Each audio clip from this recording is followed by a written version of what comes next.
like to take this chance to apologize to absolutely nobody. It's time! It's Sunday, January 23rd, 2022.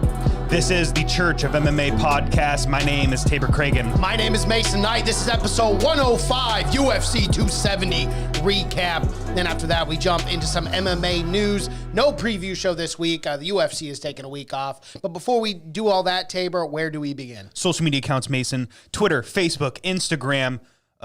What else? TikTok, Getter, Gab. I think there's... Are there more? Are you kidding me? There's a lot. There's a lot, guys. Go to thechurchofmma.com. You get links to every single social media account. You also get links to, guys, our Patreon. We have multiple tiers now. $5 a month gives you so much exclusive content. If you want discounts on church merch, go check out our Teespring. All that money goes back into the show. Teespring, you can get yourself a face mask, a mug, several T-shirts, sweatshirts. Let's Go Brandon merch. Hey, let's go, Brandon. Let's go, Brandon. Unfortunately, fell up short, but we'll talk about that. We'll definitely get into that. But like I said, guys, thechurchofmma.com. Links to everything there. Shout out to our Patreon tiers. I think it's like $10 a month, gives you 10% discount on merch. And you also get to come on the show with your church coin picks. We will be talking about that. Cosmo Reverb had a pretty good night last night. Wasn't as good as we all thought. No, was not as good as we all thought. And you know what I'm thinking? I'm thinking good night for me again. Gained almost 3,000 church coin.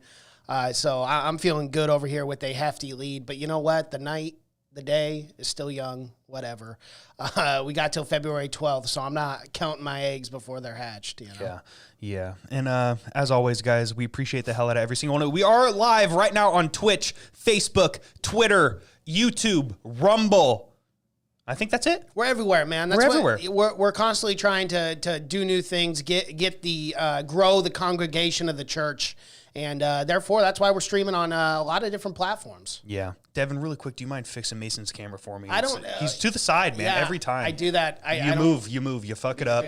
We do it live. Just you do it live. It's all good, man. Hey, it is what it is. Guys, we have to talk about the recap. I want to get right into that. I don't want to fuck around. Okay, but first things first, as always, I guess we got to shill the fight companion we did last night. Yeah, we had the Mantuary podcast on. Yeah. A lot of fun having them. We also had Cash Kraus from the Have You Seen It podcast. Guys, go check them out. Spotify, Apple Podcasts, and I think, what else are they on? I think Soundcloud as well. Soundcloud as well, yeah. Anywhere you get your podcasts. Yeah. Have You Seen a Podcast? We're on YouTube, guys, as well.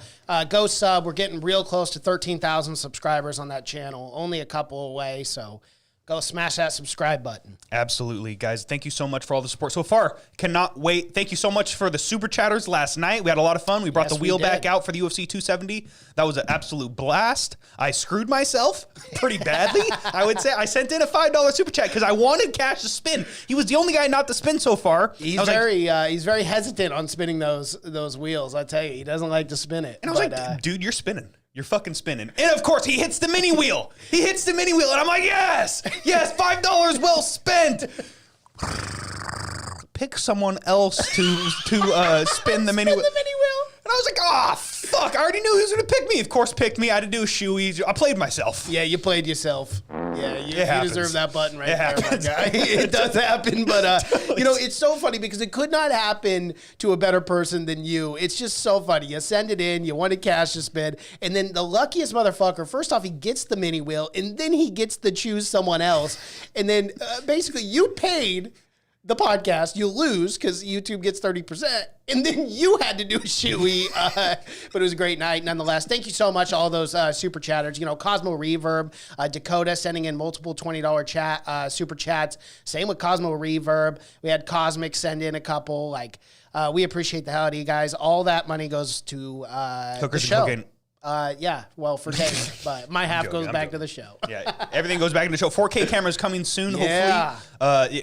Guys, if you don't mind, just take this quick second. Like I said earlier, we're on Twitch, so open up a second tab. Pull up our Twitch stream, have that up as well. We will be communicating with everybody in the chats with Facebook, YouTube, and Twitch. So make sure you guys get in there. We had a lot of Rumble listeners last night. Yeah, we did. Yeah, we had like 10 or 11 comments on the video. We had people rumbling us or whatever the hell it's called. I don't know, but it was pretty cool, man. It was really cool to see our Rumble community grow last night. Absolutely. Thank you guys so much for that once again. But now it is time. Like I can't wait. We got to talk about it. UFC 270 recap, main event of the evening. Francis Ngannou and Ciryl Gane. Francis Ngannou with the unanimous decision victory over Ciryl Gane. And oh my fucking goodness. Like, let's relax. Let's relax for a second. I'm like freaking out already. Dude, I have to talk about the evolution of Francis Ngannou. Yeah, no joke, man. It's incredible to see. It was incredible to watch. And I'm still baffled, like, right now. I'm almost at a loss for words because I don't think anybody saw, this fight winning unanimous decision. Everyone was saying before this fight, if this goes to unanimous decision, it's a Ciryl Gane victory, not Francis Ngannou victory. No. And how did Francis Ngannou get the victory? He took Ciryl Gane down and dominated him on the ground multiple times. Well, that's definitely the thing. I mean, we talk about the evolution of Francis Ngannou. Ngannou has always been known for his power, never for the groundwork, never for the ground game, but he had the perfect game plan in place here. You know, obviously, Ciryl Gane may have won those first 2 rounds, but Francis Ngannou did what a true mixed martial artist does. You know, he may have thought he was losing on the feet. Ciryl Gane maybe getting the better of those exchanges. But what Ngannou was able to do to switch it up, to go to the grappling, go to the wrestling, take Ciryl Gane down. I mean, the strength of this man is undeniable. Ciryl Gane is a monster, an absolute monster. And Ngannou ragdolled him. He tossed him a couple times, and you could just see the brute strength of Francis Ngannou, man. I mean, what a performance. No one saw this coming. I believe the odds for a Francis Ngannou decision was like a plus 1,100 or something crazy like that. I mean, we'll have to look again, but it was very, very high. No one saw Ngannou winning by decision. But again, he went out there and he shocked the world, and he proved everyone wrong, you know, because no one thought he'd win by decision. Tabor, do you have anything to add? I mean, it was incredible to watch, dude. Like, let's just start off like the Jairzinho Rosenstrike Francis, the Francis that showed up in the first Stipe fight, the Francis from like the years we've seen. And now we see a new Francis, like this Francis, this calculated, this patient, this picking his and choosing his shots Francis. The way he marched Ciryl Gane down was keeping Ciryl against the fence was beautiful to watch. That's how you need to fight that man. You got to take his legs away from him. Yes, he was getting hit with big kicks. He was getting hit with body kicks. He was getting hit with body shots. He was getting hit with leg kicks as well. But Francis knew he needs to stay right in front of this man. He needs to almost fight in a phone booth. He needs to take Ciryl Gane's kicks away. And that's what he did, man. Like, I don't think anyone saw this coming, man. I'm just going to say that over and over again. No one saw that happening that way. It was absolutely incredible to watch. So many people in the chats were saying this last night. Ignorant MMA, even on our preview show, Ignorant's like, you guys don't understand. They're trying to make Francis Ngannou the Usman of the heavyweight division. And that's what we saw last night. And I have to add this as well, because it's a huge story. I watched the post-fight press conference this morning. I got up real early and was playing it. Francis Ngannou, I don't know if you guys know this, but he fucking blew out his knee before this fight. And he decided to take the fight anyway, knowing that he could very well lose the fight, knowing that, you know, his reputation, the whole contract stipulations, him going over to boxing, he had all this money on the line, but the champion decided to take this fight anyway with a blown knee, you guys. Yes, I heard about that. It's absolutely incredible. It's incredible because then when you put it in perspective and you see the way that he was tossing Ciryl Gane around, you saw the strength. It was, you know, I have to say, I have so much respect for Francis Ngannou for going out there and putting on a performance like he did. You know, Ciryl Gane looked good, but Francis Ngannou was better that night. So via unanimous decision as well, Francis Ngannou retains his heavyweight championship of the world. Are you fucking kidding Absolutely me? Incredible. Absolutely incredible. And then you have the politics with that. I mean, Dana didn't put the belt on him. Who did he just give it to some dude? Mick Maynard put the belt on Francis Ngannou, and Dana White didn't even show up to the post-fight press conference. You know, I think we all know why. I think Dana White was rooting very hard for Ciryl Gane. He did not want Francis Ngannou to win that belt, and that showed by his actions. Look, this is a pay-per-view. This is UFC 270. This is a big fucking deal. For the president not to show up to the post-fight and then not to wrap the belt around the undisputed heavyweight champion of the world, Francis Ngannou, you know there is bad blood there. And here's the thing. This is what we've been talking about for a long time, so I want to actually clarify it here. You know, we were talking a lot about, okay, well, how does it work when a champion wins? He then has to sign a contract. No, this is actually how it works. Francis Ngannou, after December, he's free from his contract. Absolutely free. He does not have to fight anyone at all, and then he's released from the UFC. He has fulfilled his contract with the UFC. I think that's why Dana White's so mad. He realizes Francis Ngannou is not coming back unless Dana White signs that hybrid contract. And, Dana White's a businessman. He's savvy, but he also doesn't want to be one-upped. And I think with Ngannou winning, and now the ball's in Dana's court as far as what he wants to do with his heavyweight champ. Are we literally not going to have a champion? Is he going to do another IC, Ciryl Gane, Derek Lewis again, or some shit like that? Like, no, we don't know. If let's just hypothetical devil's avocado here. We'll get to that in a second too. But I mean, if there's an IC belt, Stipe deserves that respect. His name needs to be in the mix there. Oh, absolutely. I mean, that man, especially if they're doing this, I already see it in the chats. Ant W, shout out to you, my guy. He's saying that, everyone's talking about the MCL and the ACL tear. Shout out to everybody that's in the chat so far. Benji and Kevin, I see you guys all there. They're saying that, are we going to see Francis Ngannou sit out for the rest of the year? Like he just said, now he's got a blown knee. He almost has to. So everything is set up perfectly for the man. What are we going to do with this heavyweight division now? If it's going to be an IC belt, like who? Like Gane, Stipe? And then, like you said, you have Jon Jones in the mix. Jon Jones was chirping up on Twitter last night saying that he would fuck up both of these men, and he's now more confident than ever that he will be the new heavyweight champ. Yeah. I mean, that's what Jon Jones is saying, but that's a lot of what he's done. I mean, he's talked now for almost 2 years and hasn't signed hasn't signed a fight, I should say. So, like the whole Jon Jones situation, I don't really give a shit about. I think what Dana White realistically does is what you just said, Tabor. I think it's Ciryl Gane, Stipe Miocic for the interim champ until Ngannou's contract runs up, and then, whoever wins that fight. Here's the thing. That you might not see that fight till next year, until January, because, he can either do one of two things. He could do the IC champ. I don't think he wants to do that again. Or he just waits until Ngannou's, relinquishes his belt after his contract's done. He goes over to boxing. And then in January or February, you're going to get that heavyweight undisputed title against Stipe Miocic and Ciryl Gane. I think Ciryl Gane deserves the shot. He was the IC champ. He did get defeated by Ngannou. And then you have Stipe, the undisputed greatest heavyweight of all time.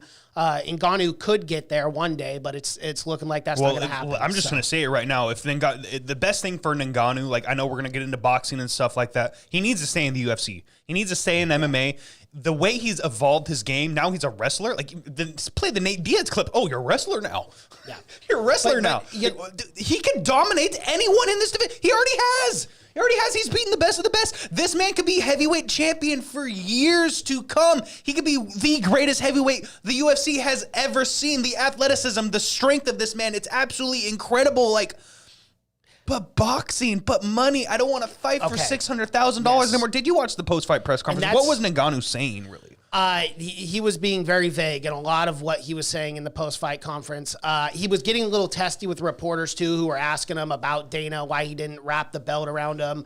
Are you going to boxing? He was very short with his answers, and he was a little testy. He didn't want to talk about that, But here's the thing. Like, from a fan perspective, you are absolutely right, and I totally agree with that. I think, for instance, Ngannou could be the greatest heavyweight of all time. But again, in what you just said, it's the pay. It's the money. Why take $500,000 to defend your heavyweight belt, or you can go to boxing and fight some jamoke for $15 million and knock his ass out, And I'm not saying he's going to get some jamoke, but he's not going to fight jamokes. I mean, he already wants the Tyson Fury fight. Tyson's already come over to boxing and we'll make some real fucking money and you can catch these hands. He gets viciously KO'd by Tyson Fury, man. Yeah, I just don't think realistically they make that fight for the first fight for Francis Ngannou as a boxer. It's just, why not though? Why not? Millions of dollars. You do that Conor McGregor, Floyd Mayweather situation. You do the Tyron Woodley, Jake Paul situation. I mean, precedent has been set already. Yeah. And I don't disagree with that. But again, we've talked about this off air, so we'll talk about it on the show. I like if Ngannou's going to go to boxing, which we all assume he's going to, give him a guy like Deontay Wilder first. Okay? Both these guys are power punchers. They're not the best technically. And no disrespect to Francis Ngannou, he's just not a boxer, right? He's a mixed martial artist.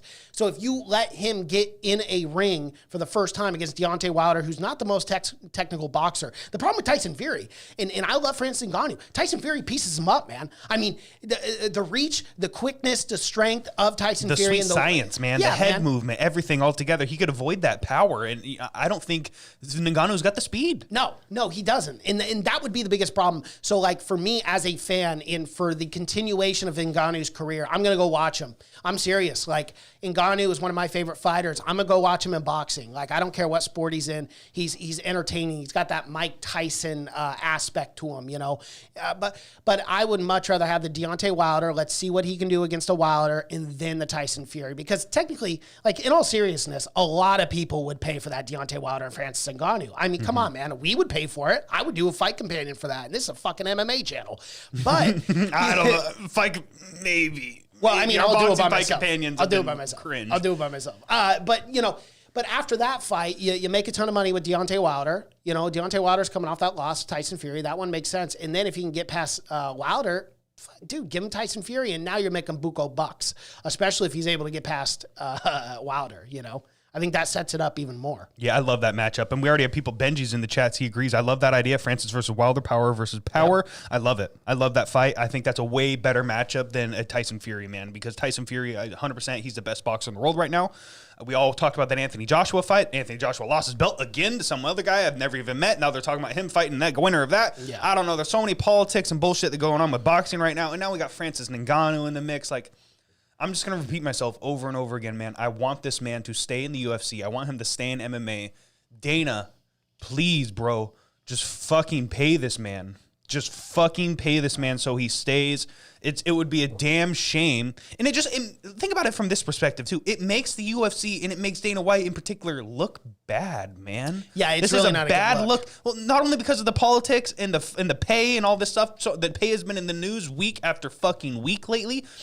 It's been insane. But I mean, like, if you let Ngannou leave with bad blood and bad intentions, and then he goes in and gets viciously fucked up in a boxing ring, that makes the entire UFC organization look bad, man.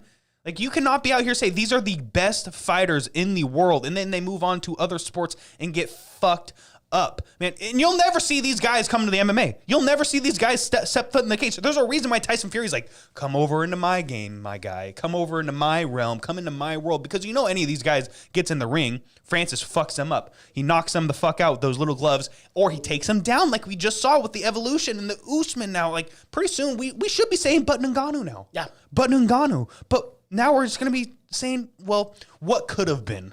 What could have been. And that's just, it's devastating to me, man. I don't want to see that. No, it's definitely devastating. I totally agree with you.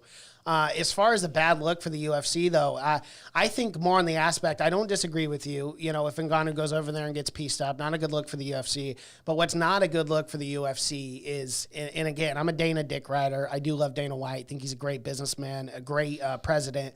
But I disagreed with the fact that he didn't show up, wrap that strap around the undisputed heavyweight, and then not to show up to the post-fight conference. Like, I don't know. That's not a good look. Like, I know you're upset, Dana. I get it, because you're going to have to pay this fighter. You're in a bit of a conundrum now.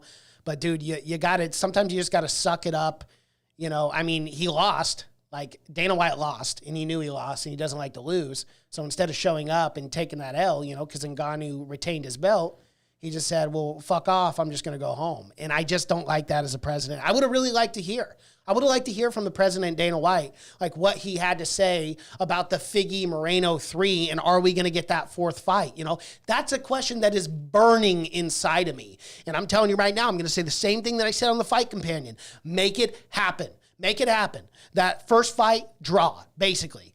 You know, I mean, Figgy technically retained the belt, but it was a draw. Okay, second fight, Moreno goes out there, submits him, finishes him. Third fight, Figgy wins via unanimous decision. And extremely it's basically, it's a rubber match, man. It's basically 1-1. It's basically 1-1. You know, so make that fourth fight. It's so much fun. Like, these fights are entertaining. We were on the edge of our seats during the fight companion, man. I mean, do you disagree? Are those fights not great? No, they're all great. And shout out to the chats. AJ Wolf said he might need surgery. Benji saying he completely agrees with us.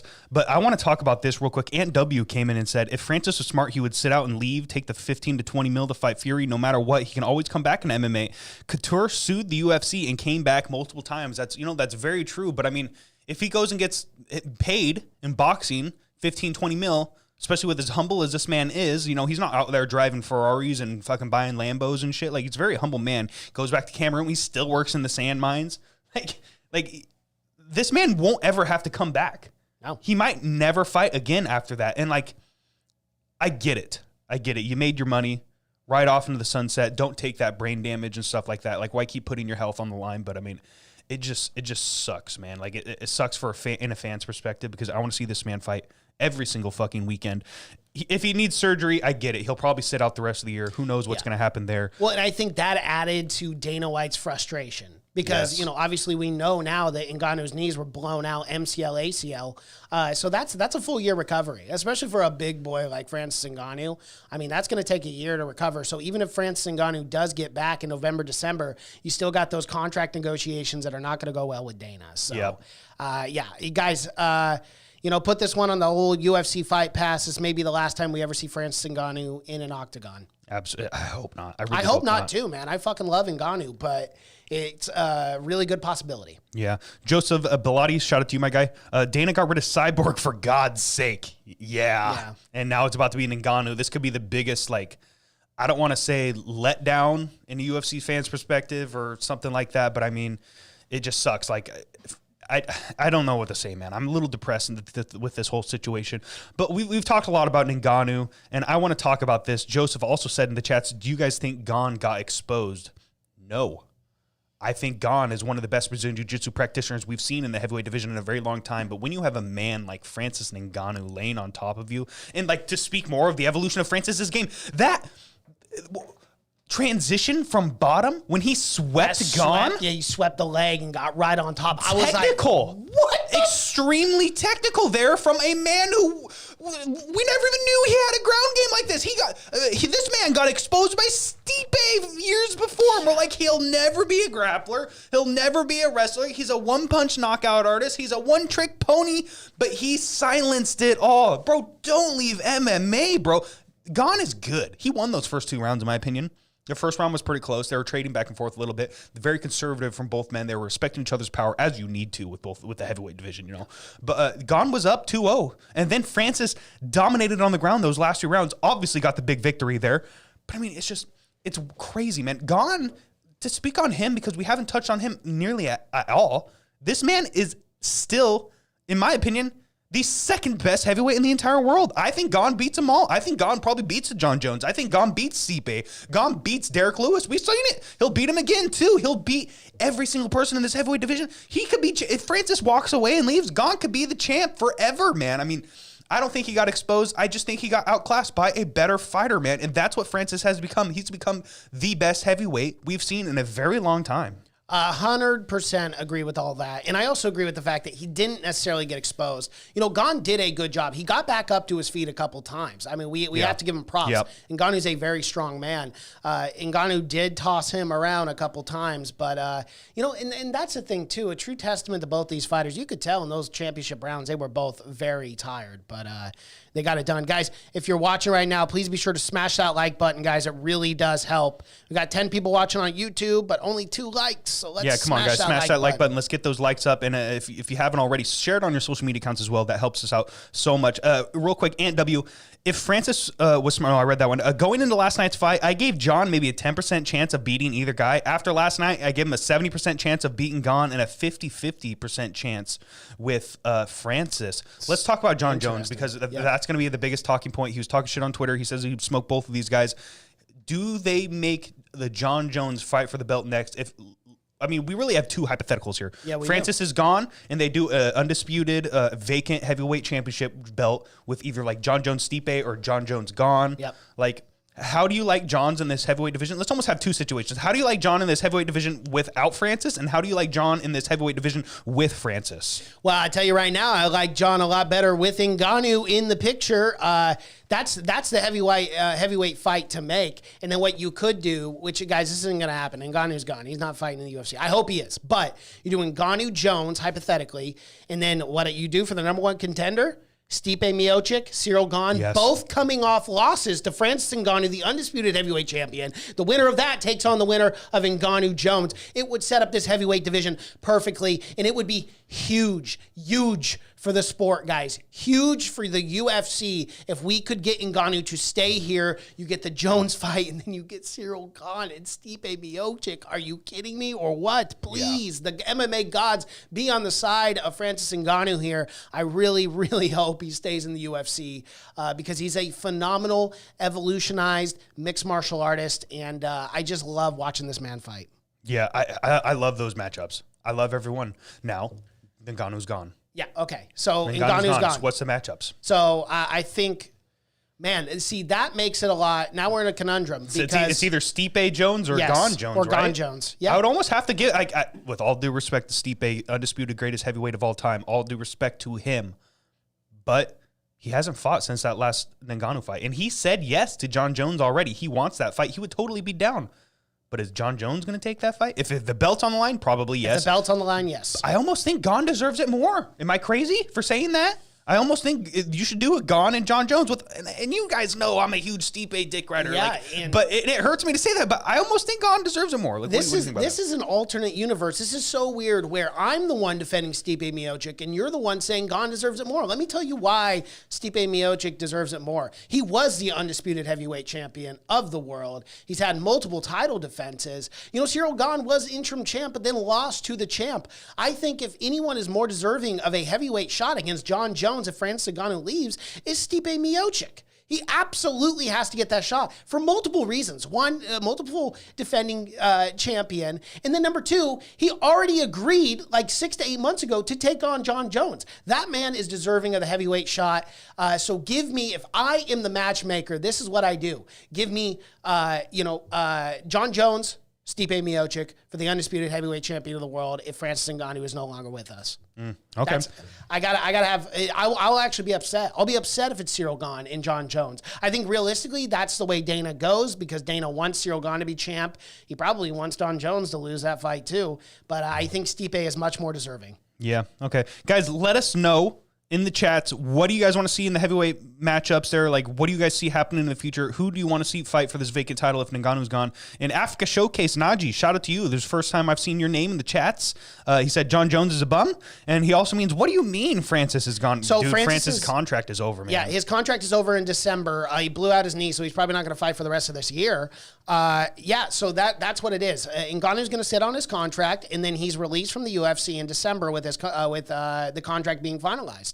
So I think that's realistically what will happen. Shout out to Ant W. I think Jones fights for the vacant title. I think having Gane versus Miocic would be tough. Both guys coming off losses to Francis. Benji. Francis is a free agent in December. He wants to box. Dana isn't paying him. He is what he's worth to stay in MMA. He might be gone because of these points, man.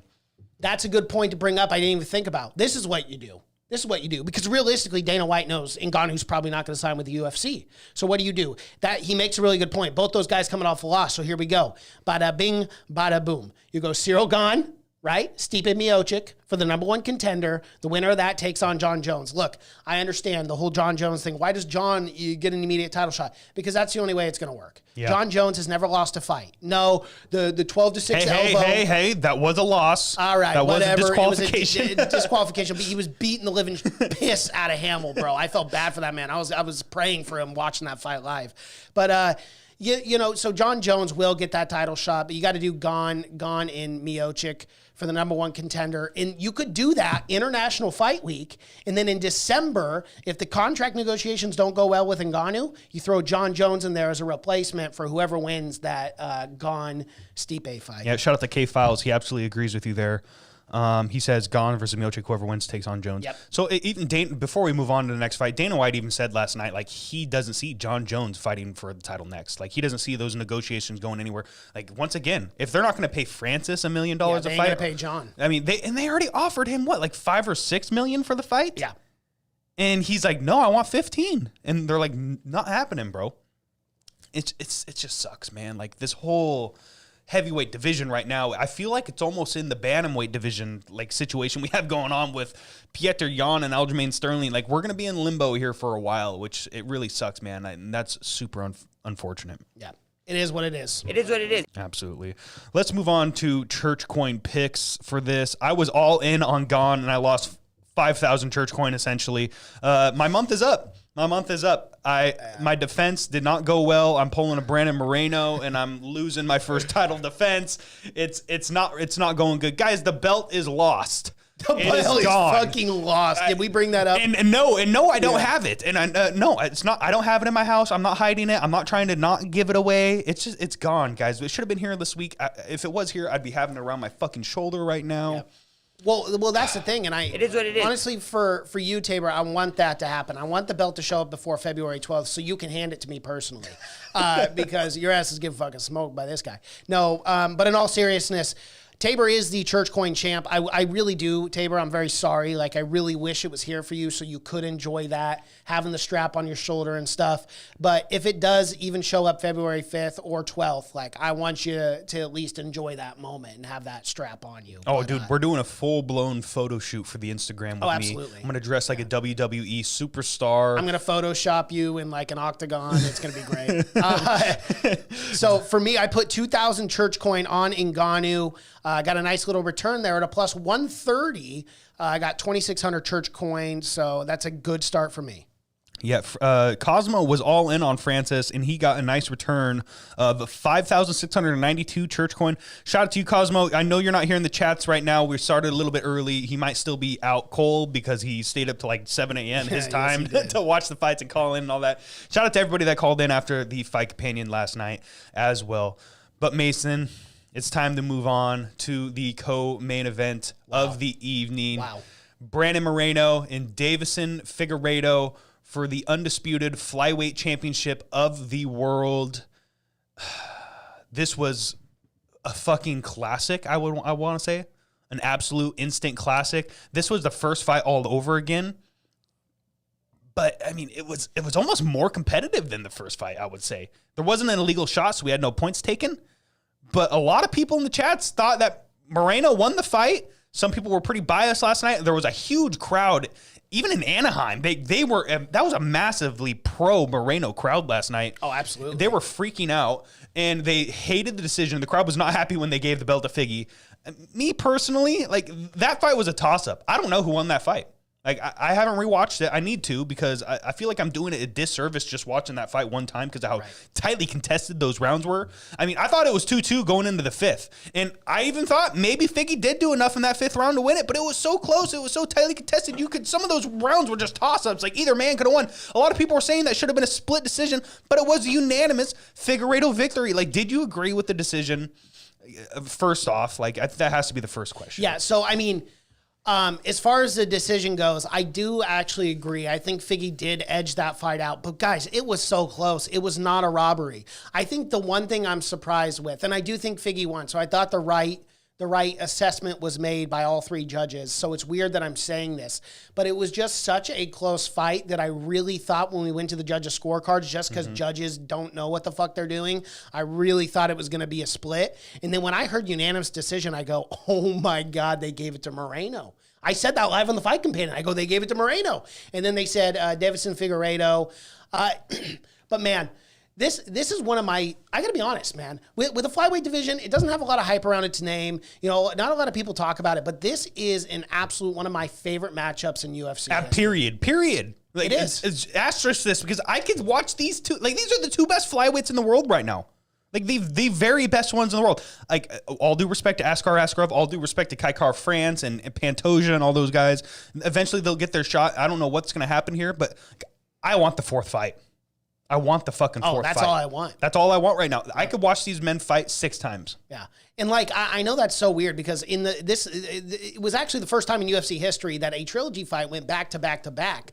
But here's the thing, like, as I broke down earlier, you know, with the way these 3 fights have gone and how great of a matchup this is, I think you're doing a disservice. And here's the thing, Askar Askarov has already got a matchup. You know, I know they're talking about Pantoja as well, who rightfully deserves it. And I hate to do this to fighters, but when you have a matchup this close every single fight and this much fun, I mean, this is really putting the flyweight division on the map. Yeah. It really is. Like, bro, I'm getting fucking hyped for this, for these flyweight championship belts now, in a way that was not, accessible years back. And now I think a lot of these guys are getting their name recognition. I mean, Brandon Moreno is a fucking star. I don't care what anyone says. He's a star. Absolutely. I mean, you heard the crowd. You heard the way that they all love Moreno. He's such a likable individual. And then you kind of got the heel, right? He's playing the Triple C, cringe kind of heel, Davidson Figueiredo.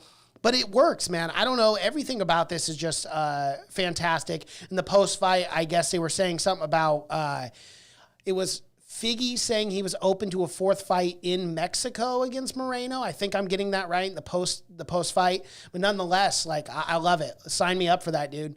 And, you know, again, no disrespect to Askar Askarov or Pantoja, but it is what it is, man. This fight's just too good. It's too good. It's too good to not want to see again, man, because that it was just such a good fight. Like, classics. Like, can we just talk about how great the card was overall for a fucking second? Because bangers, dude. Like, all the way from through. the very fucking first fight, the Kay Hansen fight was great. Then we had the crazy submission early. Like, this card was absolutely fantastic. And for this to be the first title fight of the night and for it to go out there like that, it was absolutely incredible to watch.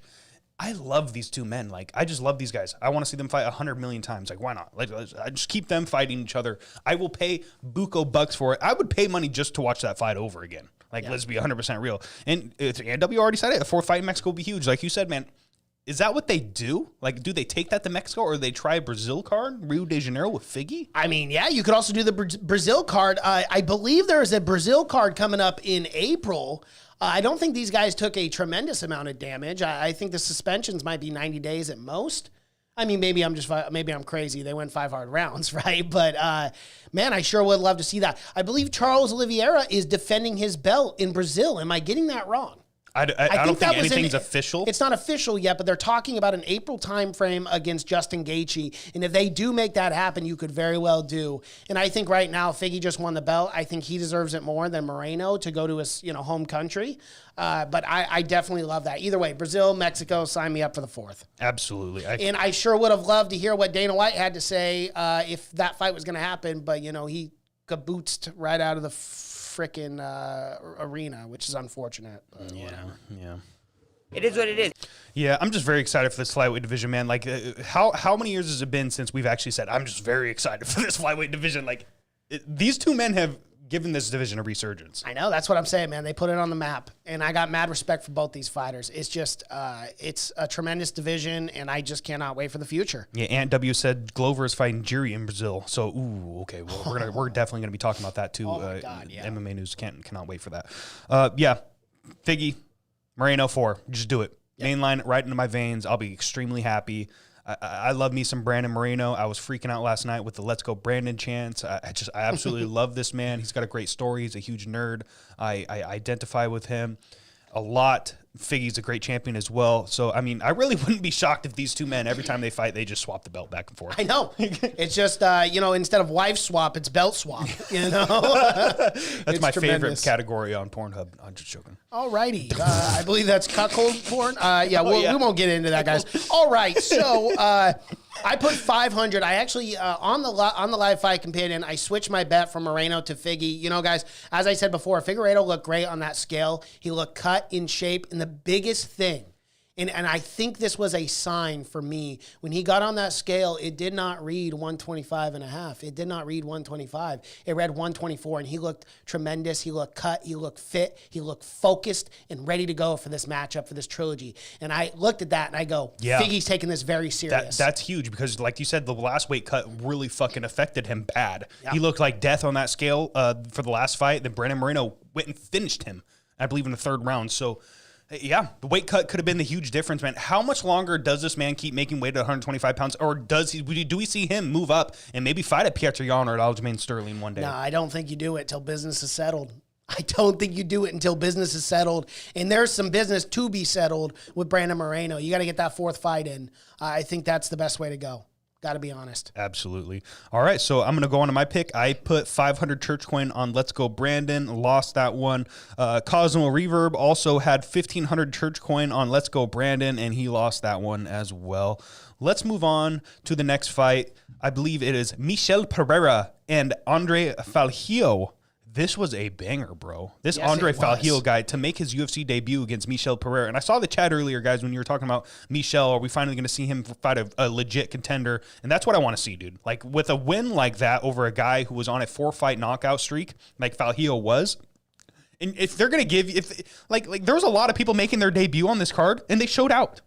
Like Victor Henry right off the bat, like that fight was absolutely amazing versus Ronnie Barcelos. Yeah. That was amazing performance there. He almost got finished in the first round. And then to win that round at the end and then go on and win the last two, he got a unanimous decision 30-27, I believe, or 30-26, however it is. Absolutely insane. So these guys showed out. If you're making a UFC debut and they give you an absolute savage like Michel Pereira, like I don't think this Falcio guy loses much stock with that fight because it was so good and competitive, especially against Michel. Michel is so dynamic. He's a fantastic striker. He's got weapons for days. He could do the front wheel kicks, the cartwheel kicks, the front flips, the back flip, kick a dude while he's down in the head and not it be illegal for some fucking weird reason. Shout out to Nico Price for that one. But I mean, I want to see Michel fight a ranked guy. I'm going to pull up the rankings right now. He needs to fight a top 15 guy. I mean, you got guys like Muslim Solikov. Yep, you got guys like Santiago Ponzinibbio there. This is the fight I want to see. I want to see Li Jingliang coming off that Khamzat Chimaev loss fight a Michel Pereira. I need to see this guy tested. Yeah, and I absolutely love that matchup. You know, I love it. Li Jingliang is a very strong striker, man. He's great on the feet. You know, obviously got submitted by Khamzat Chimaev, but who doesn't?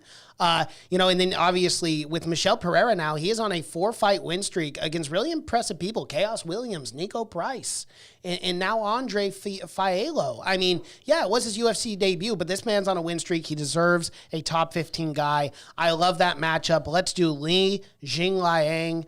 I do want to talk about Andre Falcio, though. You know, coming in, he was also on a 4-fight win streak, had 4 first-round finishes in all 4 of his fights leading up to this UFC debut. USA debut? USA. America, fuck yeah! All right. I did the same thing last night. Yeah, you did the same thing. But shout out to the USA. We love this country. But no, the UFC, man. You know, a great performance by Andre Falcio. I know he fell up. I know he came up short on this, but a really good debut. It was a fun and entertaining fight, and he really got to showcase, you know, who he is. His stock does not drop much for him. Yeah, and I totally forgot about this. You're absolutely right, Aunt W in the chats. Michel was supposed to fight Michel. Moped pulls up. You're supposed to fight. He was supposed to fight Solikov this fight. Solikov pulled out. Yeah, remake that matchup. I think that's a great matchup as well. But give me the Leech. I think that's the matchup I really want to see. So I'm going to go into church coin picks. I picked Falcio. I had 250 church coin on Falcio just because I just didn't want to give Michel the benefit of the doubt. I thought he was going to try and do some illegal shit again. The backflip kick to a down opponent. Like, come on, man. Like, can't be doing that. But it is what it is. Yeah, I put 600 on Michel Pereira. I put 600 church coin and got a return of 200 church coin on a minus 300 favorite. All right, let's move on to the Cosmo Reverb. He put 200 on Falcio as well and lost that one. Yeah. So let's move on to the next fight. Cody Stamann and Saeed Nurmagomedov. Like, oh my goodness, dude. Are you kidding me? Are you kidding me or what? Saeed Nurmagomedov, man, a little bit of a hiatus. More than a year coming back to the UFC octagon, and boy, did he put on a performance. He made this look easy, not related to Khabib Nurmagomedov, but nonetheless has the ground game like Khabib. Gets that choke in immediately. This was a fast fight. When it was over, I was like, oh my God. When he had the choke, I knew it was like squeeze is unreal for Cody Stamann. This is a really, you know, first off, Saeed Nurmagomedov, brilliant performance. Could not ask for a better performance. I'm worried though for Cody Stamann's future in the UFC. This is now 3 straight. Now with this first round finish. We got a chat last night. I believe it was Cosmo that said this. Cosmo Reverb was like, imagine getting cut from the UFC before smiling Sam Alvey. Yeah, I did see that, which is pretty funny. It's pretty funny.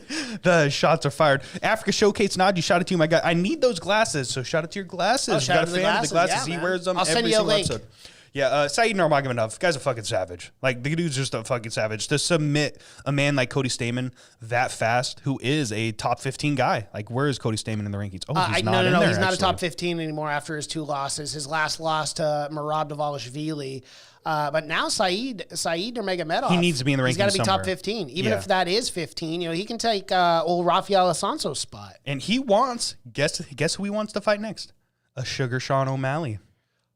Really? Mm-hmm. He's calling out Sugar Sean. Okay. He wants that fight. I can tell you right now, Sugar Sean is not taking that fight. He also, well, I agree with you. He's not taking that fight. I mean, it's a fun call out, but it's just never going to happen. He's not fighting anybody named Nurmagomedov. I'll tell you that right now. It's a terrible matchup. I know he's been hyping up that jiu-jitsu, but one, we haven't seen it. The striking matchup on the feet would be fantastic. I'm not going to lie. I love that from the striking aspect, but Nurmagomedov, like, is it going to be up on the feet? You know who I'd love to see Sugar Sean O'Malley take on? And dude, you're not going to call me crazy. You're going to totally agree with this. Song Yadong, another young and up-and-coming bantamweight fighter. I mean, that would be the matchup to make at number 14. But we ain't talking about Sugar Sean. No, here. Saeed's a fucking savage. Shout out to you, Benji. Saeed is a beast.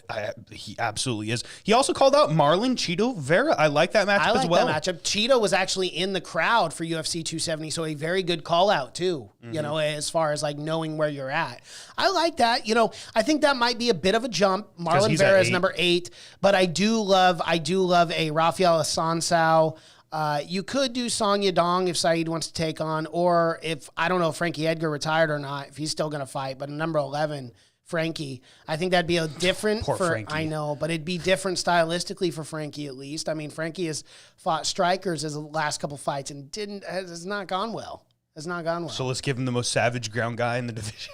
Name Nurmagomedov. Oh, well, there's always a time to hang up the gloves, man. Poor Frankie, man. Yeah. I mean, you're in the top 15. You got to take on savages. I mean, it is what it is. It is what it is.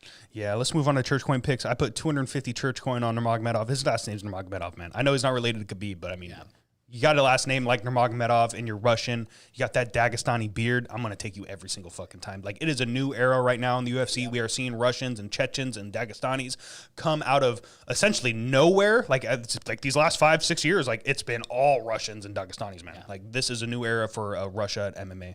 Yeah, I'm so upset because Stamann lost this fight. And had Stamann won, I would have hit my parlay with all 3 underdogs, Stamann, Figgy, and Ngannou. I did not hit that parlay, unfortunately, and I put 250 Church Coin on Stamann and lost that. All right. Also, Cosmo had a 500 Church Coin on Nurmagomedov, so they gave him a nice return of 250 there. Nurmagomedov was a heavy favorite coming into that fight.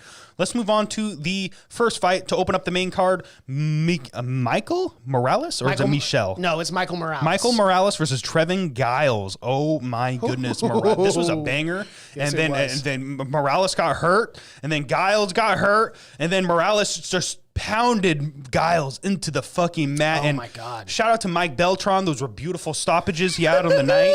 He pulled himself a Herb Dean, who's 100% perfect. Bro. Okay, this one was not as egregious as that Frivola fight. Oh, dude. Oh, my God. I was like, dude, you got to go. This man is going to die. We're going to have our first death in the octagon. You got to call this fight. What are you doing, Beltran? I mean, oh, God. Yeah, that was. Beltran was like channeling his inner Herb Dean, his inner Let's Bleed guy. He's like, let's let him die in there tonight. Yeah. I do. If no nonsense was there, guys, there was some nonsense going on. There was no nonsense last night. No. So, when that man's in the building with his cigarettes and his whiskey, no nonsense ever happens. Yeah. In all seriousness, though, I really do want to talk about Michael Morales here.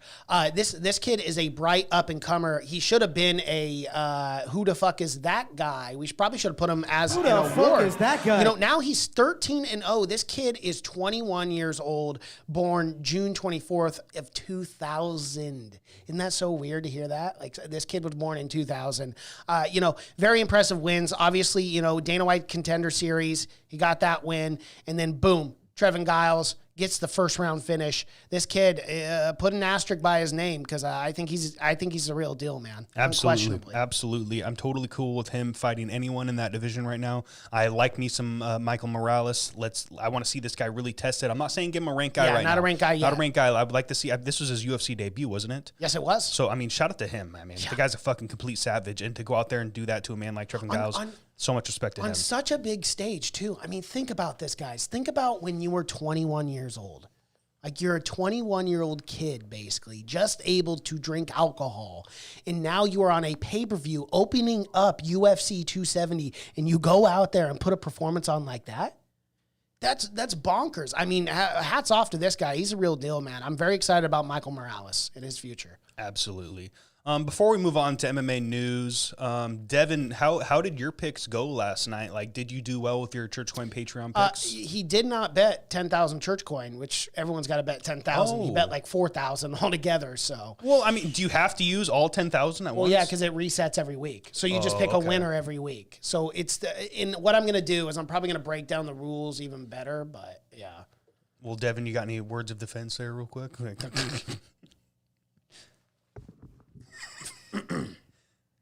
No.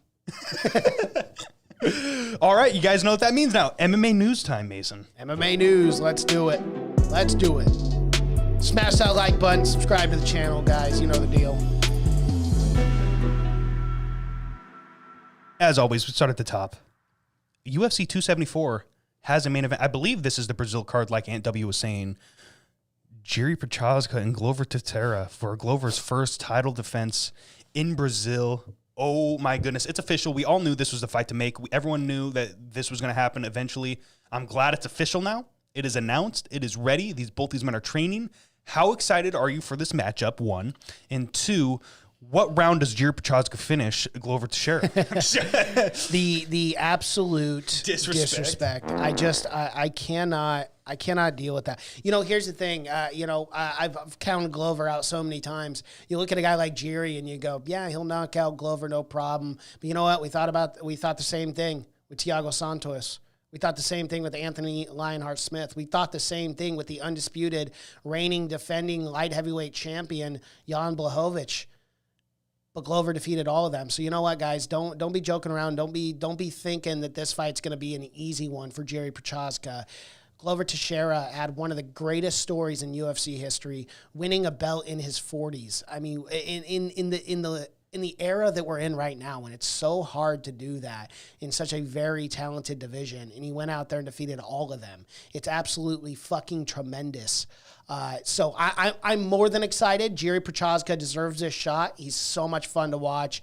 Such a dynamic, insane striker. But you also have Glover Teixeira, who can take any man down and beat you and submit you. So I love it. Live odds right now. Shout out to NW. Glover's a live dog in this fight. The odds I'm looking at is Jiří Procházka is a -130 to a +110. I said that has Jan Blachowicz for some reason. Why does that say? Maybe we don't have live fight. I'm on bestfightodds.com right now. For some reason, I'm not seeing it. Probably not yet, just because it's so far out. I don't know why that said Jan Blachowicz. Maybe they just fucked up there. But if Glover's a dog, I'm not shocked. Like, once again, man, how many times does this man got to be an underdog? And how many times does this man have to go out there and prove the world wrong? I mean, we cannot forget his last performance against Jan Blachowicz. To go out there, outstrike the man, beat his fucking ass, and then submit him like that, absolutely incredible. Absolutely incredible. He made that man quit. Yeah. He made him give up, and it was incredible to watch. I mean, I don't want to count out Glover, but I mean, Jiří Procházka is one of the most dangerous men we have ever seen in the UFC light heavyweight division right now. This man is electric. He gets into bangers. He gets into firefights. He's willing to go to sleep. He's willing to die in there. He puts his heart out on the shield. And the crazy knockout of Reyes in that last fight, absolutely fucking incredible. I cannot wait for this matchup. I have no idea who takes it. I'm actually, I know, I was throwing a little shade there. I know, I was trying to be funny. I know you were joking. But I mean, like, bro, I might have to take Glover in that fight, bro.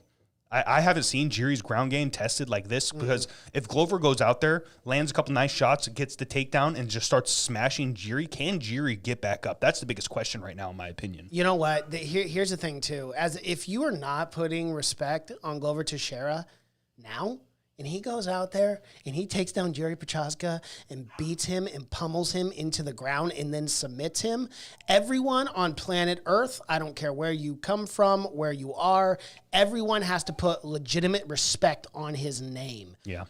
Because who else? Who else? You know, it's a great matchup, a great story. I'm looking forward to this card in Brazil. It's going to be a great time. UFC 274 is going to be awesome. All right. Ant W, Jiry's wild style could lead to a takedown for Glover.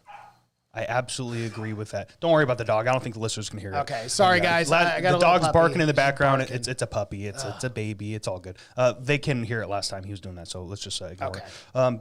Yeah, I agree. If Jiry tries throwing some wild shit, there's some spinning elbows, some spinning kicks, crazy cartwheel kicks. Like, this man is wild. He does extremely unorthodox stuff. Like, will that lead to a takedown for Glover? Because, I mean, all it takes is the perfect timing once, and it could be over, really. I mean, he could submit Jiry. He's one of the best Brazilian jiu-jitsu practitioners in the UFC right now, let alone the light heavyweight division. So, I mean, I'm just super intrigued with this matchup. Yeah, no, I totally agree. I cannot wait for it. We moving on to the next little piece of MMA news? Yeah, let's move on to the headlining fight for UFC London was just announced, I believe, just a couple of days ago. It will be Alexander Volkov versus Tom Aspinall in the main event there. And shout out to UFC London because we're finally getting the fights back. Everyone was talking, is it going to be Darren Till, Uriah Hall? There was a lot of rumors there. Maybe those negotiations didn't go so well. So they moved Tom Aspinall and Volkov. I think that's the perfect matchup to make in this heavyweight division right now. I love that main event. Tom Aspinall is a rising guy in this heavyweight division. I'm very excited to see what he can do against an elite striker in his first top 5 matchup as well with Alexander Volkov. Yeah, it's going to be tough, but you know, not just the aspect of Tom Aspinall. I think he's a very good prospect and an up and comer, and will truly get tested against a stud like Volkov. But this is a pivotal moment, I think, for Volkov here. I think he's really got to get the job done. You know, he did lose to Ciryl Gane, came back and beat Tybura, looked good in that fight. But again, like, if he wants to stay in this top 5 echelon, a guy like Tom Aspinall is a man you absolutely have to defeat. You have to. But I love it stylistically. It's going to be a great fight. I think these two are going to throw. I don't see it going to decision. I can tell you that much, but I've been wrong before. I disagree with you. I do see it going to decision. I think Tom Aspinall is going to grind Volkov down to the mat. I mean, Volkov got exposed by Curtis Blades there, got completely outclassed there on the ground. And, you know, Tom Aspinall can strike as well, but I mean, his bread and butter, man, he could take anyone down in this division right now, and he can out-wrestle them. He can grind them into the mat. I'm going to take Tom Aspinall in that fight. I totally believe he is a new up-and-comer in this heavyweight division. He's a guy to watch. He's a guy to asterisk his name. And I'm very excited to see if he has the 5-round cardio. If 5-round main events with heavyweights, usually it doesn't end up like we saw last night. Like, last night was highly contested all the way up into that 5th round, and both men showed that they had the 5-round cardio. Usually that doesn't happen. Usually they get into 4th or 5th round with these heavyweights. It's a different game. But I think Tom Aspinall, I really hope he's got the cardio, because if he does, I'm going to take him in that Volkov fight. I think he takes him down fairly easily. Yeah, I love the matchup, man. I cannot wait for that. All right. Last little bit of MMA news. This one's a big one. This is a big one. This is a big one. It's a big one, but I don't think for the reasons that people think it's a big one. Amanda Nunez leaves ATT. Pena says it's a clown show. But here's the thing. Amanda is starting her own gym because she's very successful. We've seen other fighters do this. Oh, really? I didn't hear that. Yeah. She's starting her own gym. So, again, I don't think this is as big a deal as what people are making it. I think she's a successful businesswoman who has made a lot of money in her career and is financially able to open her own gym, because that's what really great fighters do. I don't think there's any beef. Don't think there's any problem. She probably just wanted to open her own gym. She may have some of the same coaches, maybe not. But, you know, it is what it is as far as that. Do you have anything to add on that, Tabor? Yeah, I mean, it's interesting. Like, okay, so she's starting her new gym. That's news to me because, I mean, hindsight, it makes more sense. My take originally was like, why? Like, why are you doing this? Like, why leave a gym that you've been so highly successful? Like, why leave one of the best, most advanced gyms in the entire world? Why leave your longtime coach, Mike Brown, who's one of the best coaches in the game, period? It's just, it seemed weird. Like, yeah, the timing is strange. It's sus. It's a little sus. Like, yes. Is she coming off a loss? Is she leaving because is she blaming the camp for her loss? Like, is she blaming Mike Brown personally for the loss? Like, it was interesting to me. And of course, Pena's going to chirp up, get to that mental warfare, get in her head. Very successful in doing that in the last fight. I mean, Juliana Pena went out there and made Amanda Nunez quit. Like, that's what she did. She made her pay. She made her quit. She dominated her in that second round on the feet, by the way, on the fucking feet. Like, dude, did anyone ever expect anyone would be saying that Amanda Nunez got dominated on the feet and then submitted with a shitty submission? Like, no offense to Juliana. She even said, like, people, like, do you want me to choke you out with that choke? Because 9 out of 10 times, you're all going to fucking tap. Yeah. Like, absolutely. I'm not a professional fighter. I wouldn't last 30 seconds in the octagon, let alone bed. But it's interesting, man. Like, I love you added that so quickly. I almost didn't even catch that, but that was great. That was a good moment there. I mean, it's interesting, man. Like, why leave the gym that has given you so much success? Like, this could be a bad move, in my opinion, for Amanda Nunez. Yeah. Like, is there going to be drama? Is there gym drama? Is there added to that? Like, obviously they're going to have to do the rematch, right? Is that the only fight to make right now in this bantamweight division? You do the immediate rematch with Amanda Nunez, Juliana Pena. Yeah, I mean, yeah, dude, yeah. That is literally the only fight to make. That's the only fight I want to see. No disrespect to Juliana Pena. I just think Amanda game planning and knowing what to expect now, I think the fight will be different. Can Juliana Pena go out there and beat her again? Absolutely. She beat her the first time. And I'm putting respect on Juliana Pena. She could very well go out there and beat Amanda Nunez again. But I really believe Amanda Nunez will game plan properly. She was a reigning champ for years. She knows what she's doing. I think that second fight is going to be a hell of a lot different, man. I hope so. It's going to be a lot closer. Mark my words. Yeah, I hope so. I just hope Amanda Nunez's head is on straight. I hope she's not doing this for bad reasons. I hope there's no drama going into this, because I would hate for there to be excuses, because there were no excuses in that last fight. Amanda just said, hey, she beat me. She was the better woman on the night, and I'm going to come back better than ever. But are you going to come back better than ever with a whole new training staff, with a new coaching staff? How long is it going to be before we get this fight? Like, if she gets chemistry and develops this chemistry with her new team quickly, then okay, then, maybe I'm just stupid. But I don't know, man. It takes time. And you know what? She didn't have to do that with Mike Brown. She didn't have to do that with these coaches and trainers at AT&T. But at the exact same time, devil's avocado here, sometimes that's what fighter needs, man. Sometimes you can only, like maybe she plateaued. Yep. Like, maybe she could only get so good there, and she knew, hey, maybe it's time to walk away. So in that aspect, I understand it. It's just, this is an interesting situation. I'm definitely going to be keeping track on this, guys. And of course, you're always going to get it here in the MMA news segment here on the Church of MMA. Absolutely.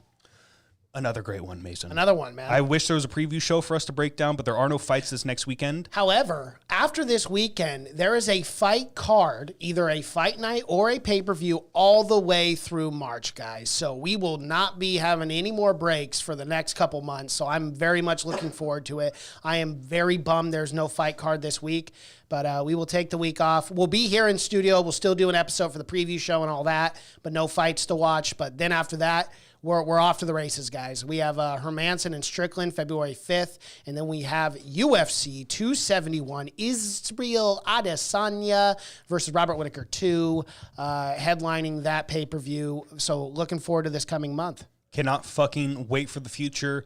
Shout out to everyone that has been here in the chat. Benji, Ant WK Files, Kevin, I saw you earlier. We also had a new guy, Africa Showcase, Fredo Yolo. Shout out to everybody. Joseph Bilotti. Man, I appreciate the hell out of all of you guys. Things and stuff. He also said, I lost 300 on Gane. I'm devastated. And shout out. That sucks, man. I lost a lot of church coin as well. Luckily, it's just church coin, fictional currency. Not a financial advisor. Guys, shout out to Savage Gamer real quick, Viking Savage himself, because he made 10 grand on Ngannou last night. Yeah, he was freaking out. He said he cried when the fight ended. He's never won that much money in a bet. This man is crazy. He's finally going to be able to get back in bed with his wife. Shout out to you, my guy. Let's go. Shout out to Savage Gamer. But Ant W just came in the chats and said Bellator heavyweight title fight next week. Their IC champ Moldavsky is a stud. He's unifying against Bader. So you know what? I'm going to tune into that. I got Showtime why not? now, so why the hell not? I got to give me some. Unfortunately, I work till 10 p.m., so I'll have to watch it after the fact, but still. We'll cover that fight in MMA News next week. We'll lead off with MMA News next week for episode 106.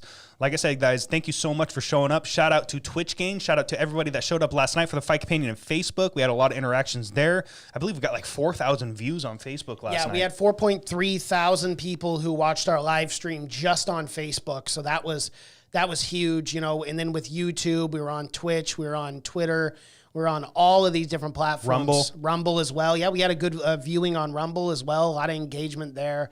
So just trying to grow the congregation of the Church of MMA. Thanks to each and every one of you guys making that happen. Even with the small things, smashing that like button is huge. It helps in the YouTube algorithms. Subscribing to the channel, sharing this on your social medias.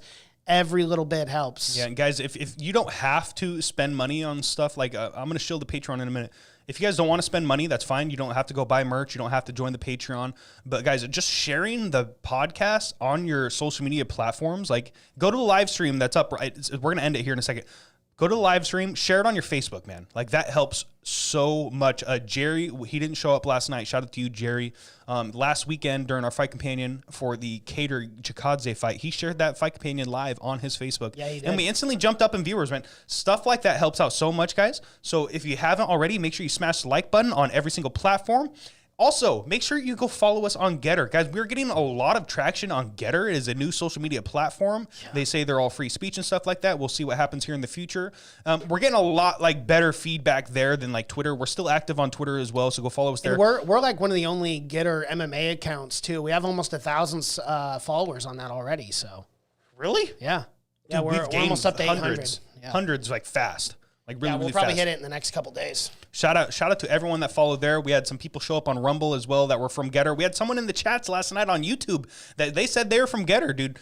Shout out to everybody that helps us out. You guys are growing the church along with us. You're joining the congregation, and we appreciate that so fucking much. And as I said earlier, Patreon, guys, if you want exclusive second service podcasts, you want exclusive vlogs, you want so much more exclusive content, $5 a month gives you access to all that. If you want a bet to bet alongside of us in the Church Coin picks on the show, be in contention for the Church Coin Championship belt. That is a higher tier. I believe that one's $10 a month. And then we also have a $15 a month tier on Patreon as well. Guys, $10 a month gives you 10% off on the merch. $15 a month gives you special saint privileges. Yeah, and also, guys, go to our YouTube channel and hit join for $2.99 a month. You can get special badges and use special emojis for our Fight Companions on YouTube. Yes, that stuff is really cool. I'm seeing other channels do it, and I'm like, dang, I want to do that. I want to have special badges and emojis. So if you guys can spare $2.99 a month, go and do that on our YouTube channel. Just hit the button join. Absolutely. Guys, thank you so much for everything you have already done for us. Last thing I need to chill before we leave, Discord server, guys. Join the Discord server. It is down in the description on every single platform. That is where we do all our live call-in shows. We had a call-in show last night, and I believe we talked to Ignorant MMA for the very first time. That was absolutely awesome. Shout out to you, my guy. You lost some money down in Vegas. Unfortunate for you. We also talked to Devin, of course. Cosmo called in. Logan called in, and I believe Ant called in as well. So shout out to each and every single one of you. Go ahead and hit that. Guys, Twitter, Facebook, Instagram, at The Church of MMA. If you aren't following us already, make sure you go and do it. We're posting funny memes. We're trying to make you guys laugh. Hit us up. Yeah, thank you to each and every single member of the Church of MMA. We love the hell out of you guys. We will be back next week previewing this fight night. This is the Church of MMA, and until next time. Peace.